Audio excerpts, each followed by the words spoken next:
Summer of Steven, week 2. Eh, it's hard for me to decipher whether it was as good as last week or worse. Because the episodes this week didn't really have as much fluff or impact as the episodes last week did. But last week had 6 episodes, this week only had 5, so that kind of puts last week at an unfair advantage. Well, if we want to truly decipher, let's just go over the week in general. The first episode was Restaurant Wars. It was a pretty funny episode. It was very reminiscent of anime, Romeo and Juliet, all that kind of stuff. It's about the contract that Kofi and the Fryman signed a long time ago being broken by Petey, and now the families of those individual restaurants are now at war, and it's affecting the whole family. So Ronaldo and Kiki pretend like they're in love to try to stop it, but that fails because Ronaldo's actual girlfriend pops up and ruins the whole thing. It's just really funny to see that Ronaldo actually had a girlfriend. Also, Ronaldo is really funny in this episode, surprisingly. And then eventually, Steven makes his own restaurant where Garnet does nothing. Pearl is the waitress, and Steven and Amethyst are the cooks, and they're pretty good cooks. They outmatch Kofi and Fryman. That's pretty good, but it doesn't really surprise me that much since they both like to eat a lot, and you know, if you eat enough, I guess you learn how to cook. I don't know. Anyway, they like to eat, so why wouldn't they know how to cook? I don't know. The next episode was Kiki's Pizza Delivery Service. Oh yeah, by the way, last episode it was okay. It was pretty good. Next episode is Kiki's Pizza Service Delivery. It's a nod to another anime called Kiki's Delivery Service. Yeah, Kiki's Delivery Service. And this episode, it was probably the weakest on the week. The weakest of the week. But it starts off with Kiki delivering a pizza to Steven instead of Jenny, and this confuses Steven. But he doesn't think about it too much because he just gets knocked out right after he orders his pizza. He's asleep, and he incidentally uses his dream powers to get into Kiki's dreams, and it's a nightmare. And Steven saves her, and he wakes up the next morning to go tell Kiki about the dream, but it turns out he was actually in her dream, her real dream, and apparently that's been a recurring nightmare, so Steven just helps her out, and after a while he starts getting tired of becoming the dream warrior. Like, his dream powers literally exhaust him, which is a new boundary for the dream power, or new limit, rather. And they try to track the root of the problem inside the dream, and it's a subconscious thought of the disapproval of Jenny is what's causing the nightmare. It's like a form of pizza manifests itself into Jenny, and it puts her in a situation where Kiki has to say no, but Kiki can't say no because she doesn't want to say no to her sister and have her sister be disappointed. Anyways, they resolve it, and Jenny, the real Jenny, takes it with a grain of salt. She's just like, yeah, you can have your own break, because why not? And it's funny because, in full disclosure, no, it was Joyride.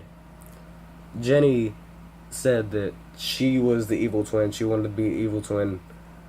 In Beach City Drift, Restaurant Wars, and this episode, we have not seen that evil sister. Maybe what Steven said about the everything that was really heavy subject, like being a prisoner and being a rebel, maybe it made her see how good she had it, and she started to change from then on, but I don't know. Anyway, the next episode was Monster Reunion, probably one of the most standout episodes of the summer so far. Centipede comes back, and, well, first, Steven's healing power comes back, and the second he gets it back, first thing he wants to do is go heal a corrupted monster, and the corrupted monster he chooses is Centipedal, of course. And he tries to heal her, he heals her physical form, but he does not heal her mind. And we get a lot of confirmations in this episode. Some of them were ones that I predicted, like that white light in Same Old World, in fact, was used to corrupt the gems, and Rose was only able to save a couple people. I'm assuming Amethyst was still in the ground at the time. But yeah, maybe Bismuth, Pearl, Garnet, and Rose are the only survivors of the whole corruption thing. And we get confirmation that having your gem cracked and being corrupted is different. We knew that, but some people, including me, if you've seen my Jasper Redemption arc video, think that a cracked gem led to a corrupted gem, which in this episode has been proven not to be the case. Anyway, Steven tries to heal Centipedal, but he doesn't completely heal her, and the gems let him keep Centipedal in his room, or rather Garnet lets him, which I wonder if Garnet's seen something in future vision that Steven might have been able to completely heal Centipedal, which means he has the potential to, he just hasn't realized it yet. Anyway, Steven starts to try to get her to talk through the language of art,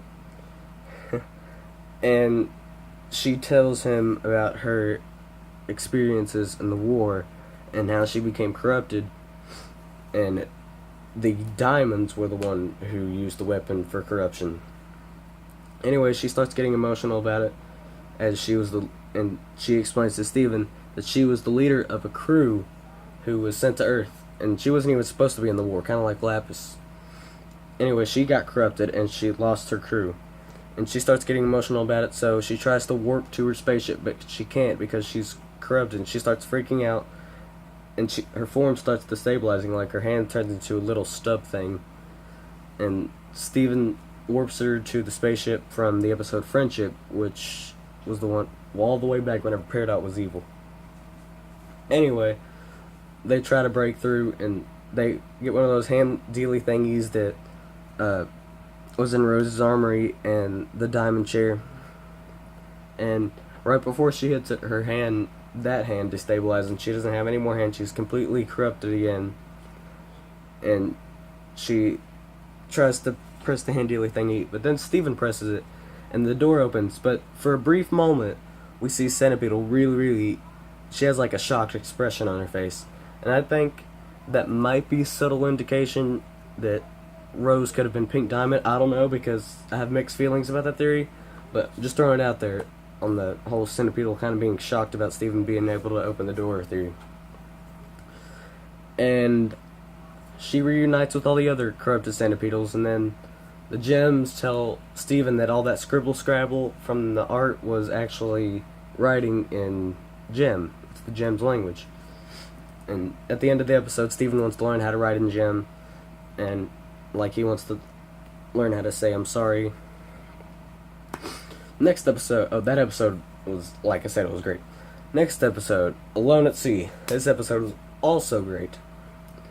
Okay, so after Steven has given his gift to Pearl, Peridot, and Amethyst, he decides to give one to Lapis, and as him seeing that she's been afraid of water, he takes her out to sea, and they're having a pretty good time, and Lapis is actually enjoying herself. But like I said, every time Lapis gets happy, something bad happens. So, as the ship breaks down, Jasper comes back, and she's not corrupted. She's, kind of got bummed out about that, but not really, because Jasper is awesome. She's like my favorite character. Anyway, she comes back, and she is really intimidating in this episode. Kind of funny, too. Well, not really funny. It just, I don't know, I'm weird. But, anyway. She turns out in the relationship with the whole Malachite fusion thing, Jasper was the one who was being abused the entire time. Jasper realizes that there's a hidden power within Lapis that makes her overcome Jasper, because she was like, I thought I was a brute, but you're a monster. And Steven tries to defend Lapis, and he's pretty mad in this moment. I'm not sure if he's quite as mad as he would with Kevin, but he was still pretty mad. Anyway, Jasper just smacks him to the side, and she begs, gets down on her knees, literally, she grabs Lapis' hand, gets down on her knees, and begs to be Malachite again, because she just enjoyed the power of fusion. And Steven and Lapis combine together, they give Lapis the willpower to say no, and Jasper is mad. She's going to charge at Steven and kill him. She literally says, I'm gonna shatter you, which pretty much means she's gonna kill him. Anyway, Lapis one punch mans Jasper out into the ocean far, far away, which kind of bummed me out until I seen a little something something on the interwebs, and we'll just talk about that later. Anyway, this episode was good. Lapis finally overcame the whole Malachite thing. And the next episode, Greg the Babysitter, it was okay. It wasn't as good as the last episode. In fact, I think one of the reasons why I don't like it as much is because it's coming off of Alone at Sea, which was a great episode.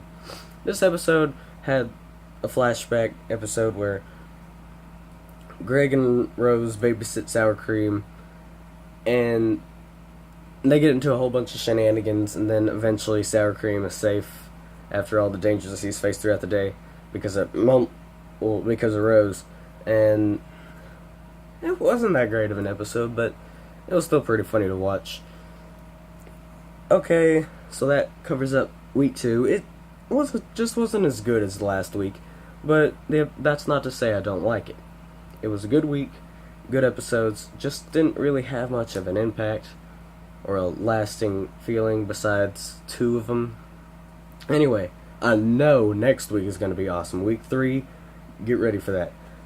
And what did you guys think of week 2? Let me know what you think in the comment section below, and as I will see you guys in the next video. Hooter boober.